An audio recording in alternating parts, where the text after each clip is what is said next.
पड़ने वाली सबसे शक्तिशाली दवाओं के बारे में बताऊंगा जो पौधे की दिशा और दशा दोनों को बदलने की क्षमता रखती हैं। लेकिन इतनी बड़ी ताकत का इस्तेमाल करने से पहले आपको कुछ बातों का ज्ञान बहुत जरूरी है, तो पहले उन्हें जानते हैं। दोस्तों, पौधे में होने वाले हर प्रकार के बदलाव के लिए कई प्रकार के हार्मोन जिम्मेदार होते हैं। जैसे जिब्रेलिन हार्मोन बीज के अंकुरण और तनों के बढ़वार में मदद करता है। आप जो 12 से 14 फीट के गन्ने देखते हैं वे सब इसी का कमाल होते हैं। ऑक्सिन ग्रुप के हार्मोन पौधे को प्रकाश की ओर बढ़ाते हैं और जिन पौधों में कुदरती तौर पर ये ज्यादा होता है वे दिन भर में ही इधर से उधर हो जाते हैं। जैसे कि सूरजमुखी का पौधा सुबह में पूरब की तरफ और शाम होते होते पश्चिम की तरफ मुड़ जाता है। इसी तरह साइटोकाइनिन नए पत्ते और टहनियों के लिए जिम्मेदार होता है। तो फ्लोरिजन हार्मोन के ज्यादा होने पर चमेली और मोगरा में आपको ज्यादा फूल देखने को मिलते हैं। और बबूल के पेड़ में ट्रोमेटिन हार्मोन ज्यादा होने के कारण गोंद बहुत निकलता है, जिससे गोंद का लड्डू भी बनता है। तो मेरे हिसाब से अब तक तो आप इतना समझ ही गए होंगे कि हार्मोन कितने ज्यादा जरूरी पौधों में होते हैं। और दोस्तों, इसी तरह की बेहतरीन जानकारियों के लिए प्लीज सब्सक्राइब कर लीजिए और वीडियो पसंद आए तो लाइक जरूर कीजिएगा। आगे बढ़ते हैं। सबसे पहला और सबसे बड़ा सवाल तो ये आता है कि जब पौधे में ये हार्मोन पहले से ही संतुलित मात्रा में होते हैं और पौधा इन सबको अपने आप से बनाता है, तो आखिर हम बाहर से दवाएं डालकर इनको असंतुलित क्यों करें? तो इसका बहुत ही सीधा सा जवाब है दोस्तों कि पौधे के संतुलन को हम तो पहले से ही डिस्टर्ब करते आ रहे हैं। डीएपी डाल के, यूरिया डाल के,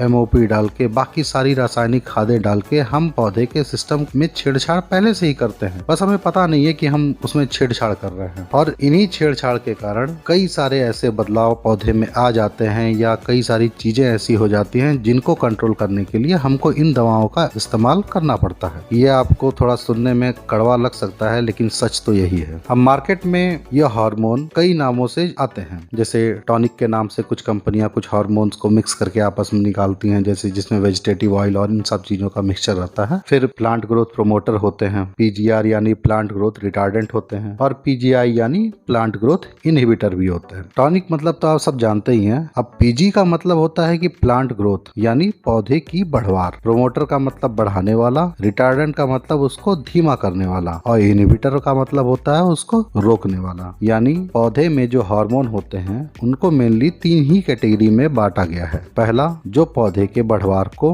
बढ़ाता है। दूसरा, जो पौधे के बढ़वार को कुछ समय के लिए थोड़ा स्लो कर देता है। और तीसरा, जो पौधे के बढ़वार को बिल्कुल ही रोक देता है। तो अब दूसरा सवाल ये होता है कि भाई आखिर इनका इस्तेमाल क्यों किया जाए? तो ध्यान से समझिएगा। अनाज वाली फसलें जैसे गेहूं, धान, बाजरा इत्यादि, इन सब फसलों को गिरने से बचाने के लिए इन हार्मोन्स का इस्तेमाल होता है ताकि इनकी हाइट बहुत ज्यादा ना हो पाए। उसी प्रकार बागवानी फसलों में जैसे आम, अमरूद, अनार, इन सब फसलों में फलों की संख्या को बढ़ाने के लिए भी इसका इस्तेमाल होता है। और सब्जी वर्गीय जो फसल होती हैं जैसे टमाटर, मिर्च, बैगन इत्यादि, इनमें भी ज्यादा फलों को लेने के लिए इन हार्मोन का इस्तेमाल होता है। और कंद वर्गीय फसलों में जैसे आलू, प्याज, गाजर, मूली, इन सब फसलों में कंद को बढ़ाने के लिए तो ज्यादातर किसान इनका प्रयोग करते हैं। यहाँ तक कि बीजों के अच्छे जमाव के लिए भी इन हार्मोन्स का इस्तेमाल होता है और बीजों के जमाव को लेट करने के लिए भी इनका इस्तेमाल होता है। और इस तरह के असंख्य काम हैं जो आप इन दवाओं से कर सकते हैं, और इसीलिए मैं इनको सबसे ताकतवर दवाएं मानता हूं। तो आइए जानते हैं एक एक करके कि सबका इस्तेमाल कैसे किया जाता है। सबसे पहले टॉनिक के बारे में जानते हैं। दोस्तों, टॉनिक का इस्तेमाल पौधे में तनाव को कम करने के लिए किया जाता है। ये आपको सिर्फ यही बात याद रखनी है कि टॉनिक का इस्तेमाल तनाव को कम करने के लिए करना है। अब तनाव पौधे में कई कारणों से आ सकता है। जैसे आपने खरपतवार नाशक दवा का प्रयोग किया है, उससे भी पौधे में तनाव आ सकता है। अधिक बारिश के होने पर भी पौधे में तनाव आ सकता है। अधिक धूप के होने पर भी तनाव आ सकता है। सूखा पड़ने पर या फिर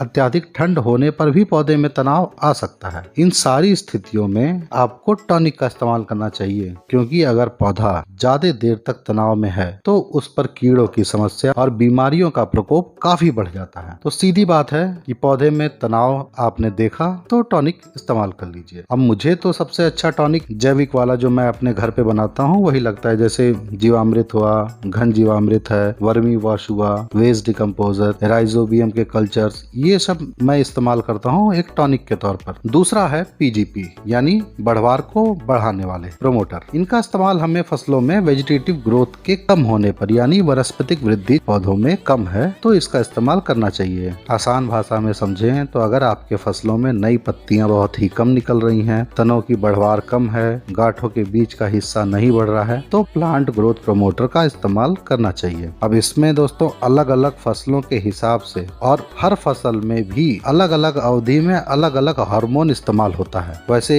ये खुद में ही पूरा वीडियो बनाने के लायक है एक टॉपिक, लेकिन अभी आपको मैं थोड़ा सा संक्षिप्त में बता रहा हूँ। तो समझिएगा कि बीजों के अच्छे अंकुरण के लिए और तनों को बढ़ाने के लिए जिबरेलिन का इस्तेमाल करना चाहिए। इसको आप मुख्य वृद्धि करने वाला हार्मोन भी समझ सकते हैं। ये सस्ता भी होता है, लेकिन हाँ ये आपका पानी में नहीं घुलेगा। इसको आपको थोड़ा सा अल्कोहल यानी शराब लेकर उसमें पहले घोल लेना है, उसके बाद फिर इसको पानी में मिलाया जाता है। और हमेशा ध्यान रखिएगा दोस्तों, ये जितने भी हार्मोन्स मैं आपको बता रहा हूँ, इनका छिड़काव करने से पहले आपको किसी विशेषज्ञ की सलाह या किसी कंपनी वाले से कांटेक्ट जरूर कर लेना चाहिए ताकि आपको उसका सही डोज पता चल सके। अन्यथा अगर आपने गलत डोज में इस्तेमाल कर लिया या गलत समय पर गलत हार्मोन इस्तेमाल कर लिया तो आपको फायदे की जगह बहुत ही तगड़ा नुकसान हो सकता है। अब आते हैं अगले ऑक्सिन ग्रुप पर। ऑक्सिन ग्रुप के हार्मोन धूप को लेकर बहुत ही संवेदनशील होते हैं और अगर आपके पौधे में जड़ों का विकास कम है, पत्तियां छोटी हैं, मध्य शिराएं नहीं बढ़ रही हैं, इन स्थितियों में ऑक्सिन हार्मोन सबसे अच्छा काम करता है और इनका इस्तेमाल पौधे में फूल निकलने से